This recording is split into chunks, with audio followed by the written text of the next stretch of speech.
దేవుని కృపను బట్టి దేవుడు మనకు అప్పగించినటువంటి పనిని మనం పొంది ఉన్నాం. ఇది మనం గ్రహించాలి. ఏం అప్పగించాడు నీకు? తన శరీరాన్ని అప్పగించాడు. ఏం అప్పగించాడు నీకు? నీ కొరకు తన రక్తాన్ని అప్పగించాడు. అప్పగించిన తన ఉద్దేశం నీకిచ్చాడు. సిలువకు అప్పగించిన తన ఉద్దేశం స్వయాన నీకిచ్చాడు. కారణం, ఆ శరీరము నీలో మిళితం కావాలి, ఆ రక్తము నీలో మిళితం కావాలి. ఆషామాషి కాదు.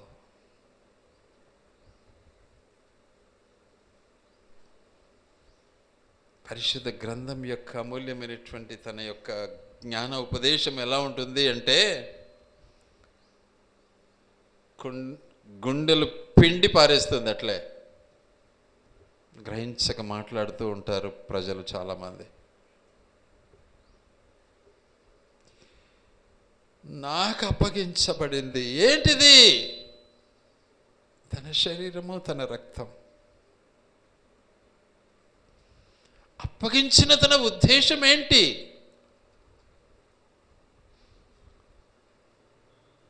మచ్చ డాగు లేనటువంటి రక్తము, అమూల్యమైనటువంటి తన శరీరము. ఎవరి కోసం? మన కోసం. అట్టి శరీరాన్ని బట్టి మన జీవితంలో మన శరీరానికి ఒక శాశ్వతమైనటువంటి పరిష్కారాన్ని దేవుడు మనకి ఇవ్వాలని ఇష్టపడ్డాడు. శాశ్వతమైనటువంటి పరిష్కారం. ఇక ఎన్నడూ నువ్వు పాపం చేయకూడదు. కాబట్టి నా ప్రాణం ఇస్తున్నాను.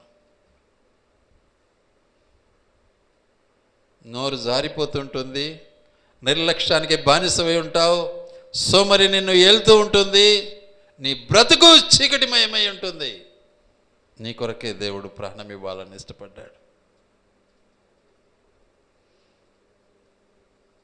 నిన్ను మేల్కొల్పాలని నీ కొరకు తను తాను అప్పగించుకున్నాడు.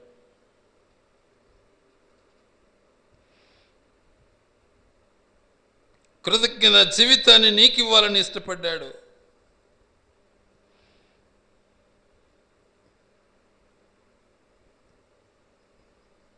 మనం ఎల్లప్పుడూ కృతజ్ఞమై జీవించాలనేది దేవుని యొక్క అమూల్యమైనటువంటి ముఖ్య ఉద్దేశం.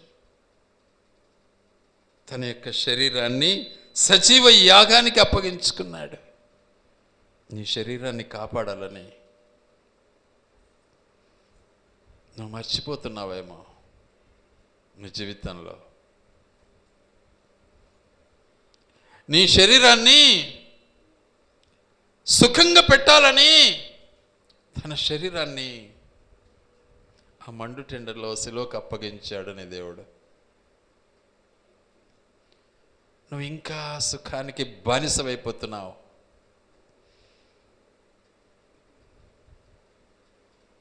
సుఖం నిన్ను ఏలుతా ఉంది, సోమరితనం నిన్ను ఏలుతా ఉంది.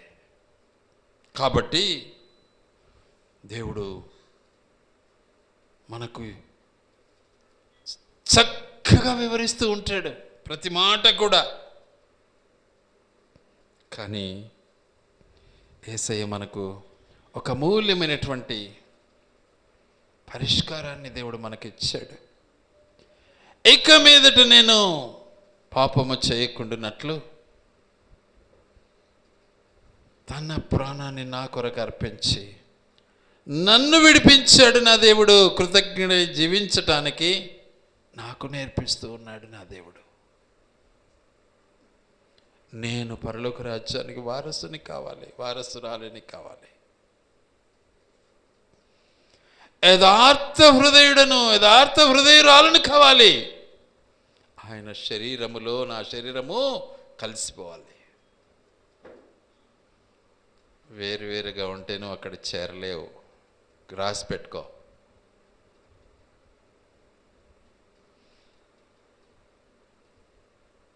ప్రభు కొరకు నీ శరీరాన్ని ఎంత మాత్రం ఉపయోగించుకుంటున్నావు? నీ కొరకు ప్రభు ఎంత మాత్రమో తన శరీరాన్ని అప్పగించాడు ఒక్కసారి ఆలోచించుకో.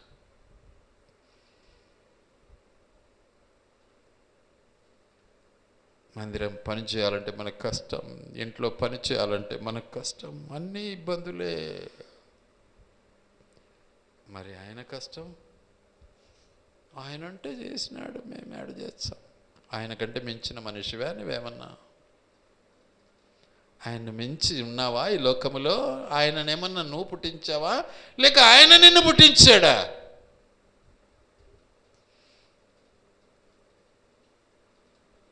ఇది గ్రహించక ఈరోజు ఎంతోమంది పై భక్తితో ఏం చేస్తున్నారు? భయంకరమైనటువంటి డ్రామాలు ఆడుతున్నారు, డబ్బు సంపాదిస్తున్నారు, వేషధారణ చేస్తున్నారు, వ్యభిచారులై తిరుగుతున్నారు, బైబిల్ చేతబట్టుకొని నీచులు.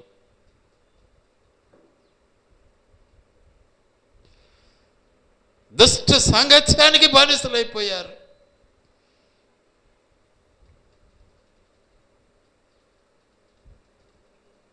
కడుపుకు బానిసలైపోయారు. వారి కడుపే వారి దేవుడైపోయింది. ఇక ఆ భయంకరమైనటువంటి ఆ మాటలు అవి ఎంత ఎంత ఎట్లుంటాయిలే ఆ మాటలు. ఇక అబ్బా అక్క అన్న ఏమిలే, తేనె గారిపోతూ ఉంటుంది. అలాంటి నీచమైన పరిస్థితులకు అలవాటైపోయారు. మళ్ళీ సిలువ వేయాలని ఇష్టపడుతున్నారు. అందుకే దేవుడు హెచ్చరిస్తున్నాడు, నేను వచ్చేంత వరకు ఇదిగో జాగ్రత్త పడు, ఇది నా శరీరం, ఇది నా శరీరం, నీ కొరకు అర్పించినటువంటి నా శరీరం. కాబట్టి సజీవ యాగముగా, అందుకే చాలా స్పష్టంగా మాట్లాడతాడు సహోదరులారా, చాలా చక్కగా మాట్లాడతాడు. రోమా పత్రిక 12:1 ఏమంటాడు? కాబట్టి సహోదరులారా, పరిశుద్ధమును దేవునికి అనుకూలమునైన సజీవ యాగము మీ శరీరము. కారణం, నీ కొరకు ఆయన శరీరం అప్పగించుకున్నాడు. కాబట్టి నిన్ను నువ్వు నీ దేవునికి అప్పగించుకో. ఈ శరీరముతో చీకటి బ్రతుకు ఉండకూడదు, చీకటి ఆలోచన ఉండకూడదు. అప్పుడు నువ్వు దేవుని బిడవవుతావు, లేకపోతే నరకానికి బానిస, నరకానికి పాలైపోతావు. బైబిల్ మనకు నేర్పించేది అదే, ఆషామాషి కాదు. బైబిల్తో జోక్ చేయొద్దు, బైబిల్తో నటన చేయొద్దు.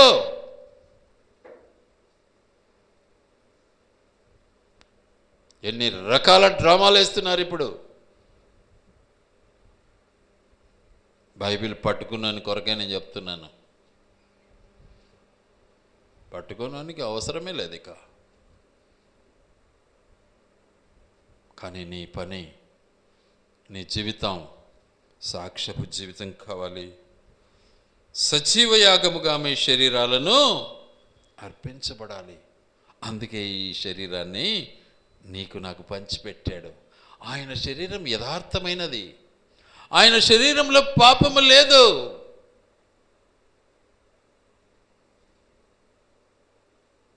ఇది అది కాదు, ప్రసాదం కాదు, ఇది ప్రసాదం.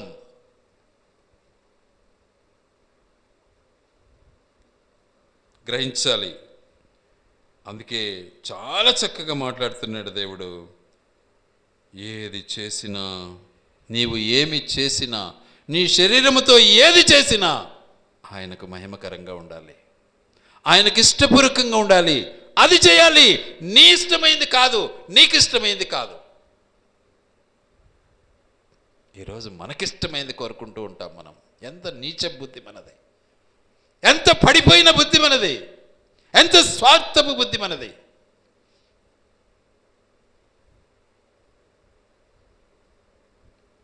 వాటి నుంచి వెలివేయబడాలి నువ్వు. లేకపోతే నరకం నీకు తప్పదు, రోగం నీకు తప్పదు, అగ్నిగుండం నీకు తప్పదు. కాబట్టి దేవుడు నీతో మాట్లాడుతున్నాడు. ఈ సత్యాన్ని నువ్వు ఎరగాలి, వీటిని నువ్వు జ్ఞాపం చేసుకోవాలి. ఎలా నీ జీవితాన్ని గడుపుతూ ఉన్నావో. నీవు వాస్తవానికి నీ సొత్తు కాదు. You are not yours. చాలా మంది గర్వపడతారు, నేను నేను అనే స్వభావానికి బానిసలై ఉంటారు. నువ్వు కాదు. నువ్వు విలువ పెట్టి కొనబడినటువంటి క్రీస్తు బిడ్డవని నువ్వు గుర్తించాలి. నీ కొరకు రక్తం కార్చింది ఆయన, విలువ పెట్టింది ఆయన, మీ అబ్బ కాదు, మీ తాత కాదు. ఇది గ్రహించక ఎంత వేషధారణ కలిగి బ్రతుకుతున్నారు ఈరోజు లోకంలో. కాబట్టి నిన్ను పరీక్షించుకో.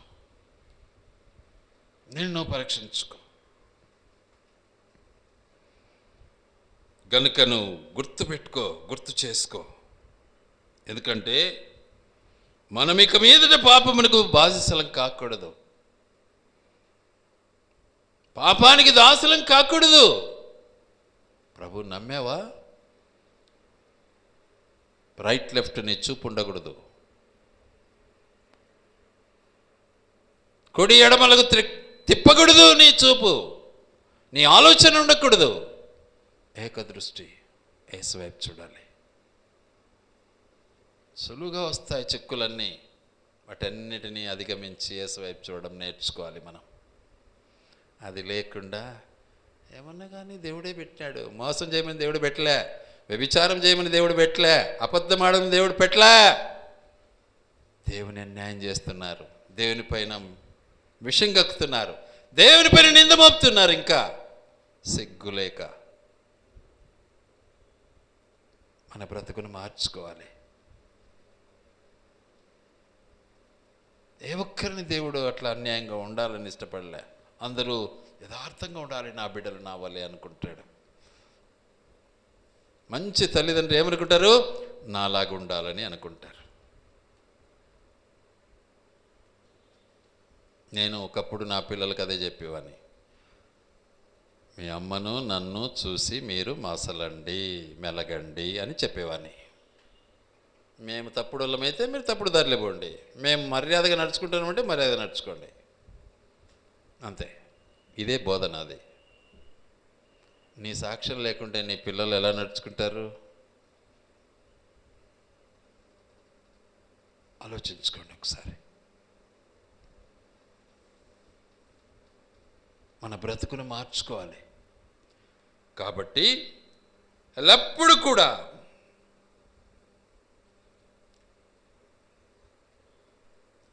మనకు ఒక గుర్తు అనేది మనము కలిగి జీవించటం ఎంతైనా అవసరం.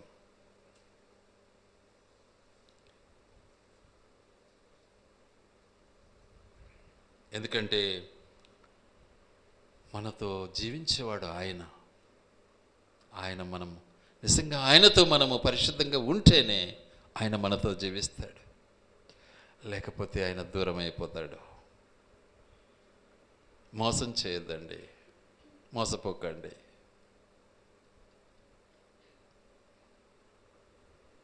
దేవుడు వెక్కిరింపబడ్డాడు, రానై ఉన్నాడు, తీర్పు చేయనై ఉన్నాడు, ఇందులో సందేహం లేదు. కాబట్టి ఇది మనకు ఒక పరీక్షలో మనం పాస్ కావాలి. పరీక్షలో మనం పాస్ కాకపోతే ప్రభు అంటాడు, నేను పరిశుద్ధుడై ఉన్నాను కనుక మీరును పరిశుద్ధులుగా ఉండండి. కాబట్టి సహవాసాన్ని కలిగి ఉండండి. ఈరోజు గుడికి వెళ్తారు, ముఖాలు తిప్పి తిప్పి చూసుకొని అటు వచ్చేస్తారు, అంతే. ఎవరితో సాహసం ఉండదు. ఏం పెద్ద ల్యాండ్ లార్డ్స్, అది మన సాహసం అంటారా? దాన్ని నీచమైన బ్రతకంటారు దాన్ని. నీ కార్లు ఎవరికి కావాలి? నీ హెలికాప్టర్లు ఎవరికి కావాలి? నీ ఆస్తి ఎవరికి కావాలి? నీ యొక్క అంతస్తు ఎవరికి కావాలి? నీ ఆ సహవాసం దేవుని సహవాసం కావాలి. అది దేవుడు కోరేది. వాటిని అనుసరించినప్పుడు నిజంగా అట్టి సహవాసంలో పాలు పొందటంలో, ఆయన శరీర రక్తాల్లో నీవు పాలు పొందటానికి అర్హునివి, అర్హురాలివి. అందుకని ఆయన మరణ పునరుత్థానమును ప్రచురించే వరంగా ఉండాలి. మన క్రియలు ప్రచురిస్తాయి, మన ఉండే తీరు ప్రచురిస్తుంది.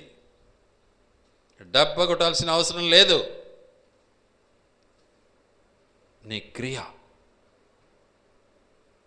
నీ జీవిత విధానము చాటుతుంది. వాటిని నువ్వు గ్రహించాలి. అలా చేయకుండా, నీ బ్రతుకును మార్చుకోకుండా బలలో చేయి వేస్తే లేని రోగం నీకు వస్తుంది.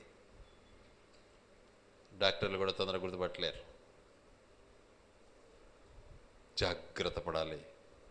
మార్పు చెందకపోతే మార్పు చెంది చేయి వేయడానికి ప్రయత్నించాలి. కాబట్టి సిద్ధపడాలి. సిద్ధపడకుండా చేయి వేయకూడదు. జాగ్రత్త పడదాం. ప్రభువులో మనం కొనసాగటానికి సిద్ధపడదాం. ఎందుకంటే దేవాది దేవుడు, మన యొక్క సృష్టికర్త అయిన దేవుడు, సృష్టిని అంతటిని కూడా తయారు చేసినటువంటి దేవుడు, ఎల్లప్పుడూ కూడా మనతో నివసించే దేవుడు, మనతో మాట్లాడే దేవుడు, మన భయములో, మన బాధలో, మన కష్టాల్లో, మన ఇబ్బందుల్లో మనల్ని కాపాడటానికి ఇష్టపడిన దేవుడు, మన భారాలంతా మోసే దేవుడు. ఆయన అప్పగించాడు ఈ పని. ఏంది? ఇదిగో నా శరీరము, ఇదిగో నా రక్తము, దీన్ని నువ్వు చెయ్యి. అలా నువ్వు చేయకపోతే, వేషధారివైతే పాలు పొందవద్దు. గ్యారంటీ చెప్తున్నా.